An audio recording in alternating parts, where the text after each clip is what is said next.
കേരളത്തിൽ നമ്മൾ ഇതിനു മുമ്പ് കേട്ടുകേൾവിയില്ലാത്തതാണ്. ഒരു മന്ത്രിയുടെ വീട്ടിൽ പോയി അതിക്രമിച്ച് കടന്ന് വീട്ടിൽ റീറ്റ് വയ്ക്കുക, ഒരു മന്ത്രിയെ നേരെ കഴുത്തിന് പിടിച്ച് ആക്രമിച്ച് ഭീഷണിപ്പെടുത്തുന്ന തരത്തിലേക്ക് കാര്യങ്ങൾ എത്തുക നമ്മൾ കേട്ടുകേൾവിയില്ലാത്തതാണ്.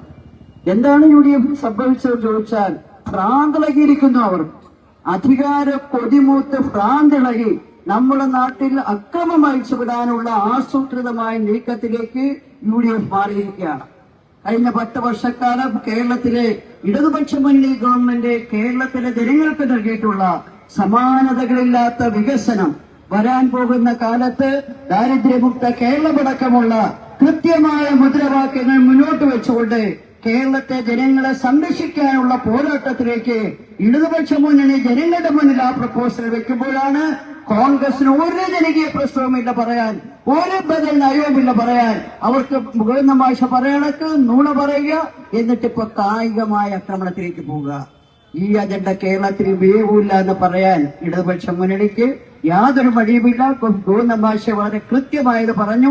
ഞാൻ ദീർഘമായ പ്രസംഗത്തിലേക്ക് പോകുന്നില്ല. ഞങ്ങൾ ഈ അതിക്രമ രാഷ്ട്രീയത്തെ കൈകാര്യം ചെയ്യും, പ്രതിരോധിക്കപ്പെടുന്ന കാര്യത്തിൽ ഒരു സംശയവും UDF വേണ്ട.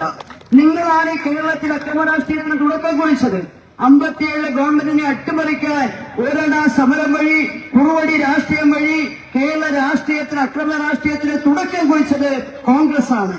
ആ തുടക്കം കുറിച്ചത് ഇന്നും അവർ ഈ അക്രമത്തിന്റെ പാതയിലൂടെ നീങ്ങുകയാണ്. എന്നിട്ട് ഗാന്ധിയെ കുറിച്ച് വർത്തമാനം പറയുക, BJP കുറിച്ച് ഒരക്ഷരം മിണ്ടാതിരിക്കുക, അവരുടെ പാദസേവകരായി മാറിക്കൊണ്ട് ജനപക്ഷ നയങ്ങളുമായി പോകുന്ന മുന്നണിയെയും ഗവൺമെന്റിനെയും താറടിക്കാൻ എന്ത് വൃത്തികേടുകളും കാണിക്കും. മന്ത്രിമാരെ കയ്യേറ്റം ചെയ്യാനും മടിക്കില്ലാത്തതിലേക്ക് എത്തുന്നത് ഒരു അസാധാരണമായ രാഷ്ട്രീയ സാഹചര്യമാണ് കേരളത്തിൽ. ആ രാഷ്ട്രീയ സാഹചര്യത്തിൽ പിന്തിരിഞ്ഞോടാൻ ഇടതുപക്ഷത്തിന് കഴിയില്ലെന്ന് മാത്രമല്ല, നിങ്ങളുടെ എല്ലാ നെറുകേടിനെയും ശക്തമായി പ്രതിരോധിച്ചുകൊണ്ട് ജനങ്ങളെ അണിനിരത്തി ഞങ്ങൾ മറുപടി പറയുമെന്ന് മാത്രമാണ് ഞങ്ങൾക്ക് പറയാനുള്ളത്. ഈ അതിക്രമത്തിനെതിരെ അതിശക്തമായ പ്രതിഷേധം രേഖപ്പെടുത്തിക്കൊണ്ട് ഞാൻ എന്റെ വാക്കുകൾ അവസാനിപ്പിക്കുക.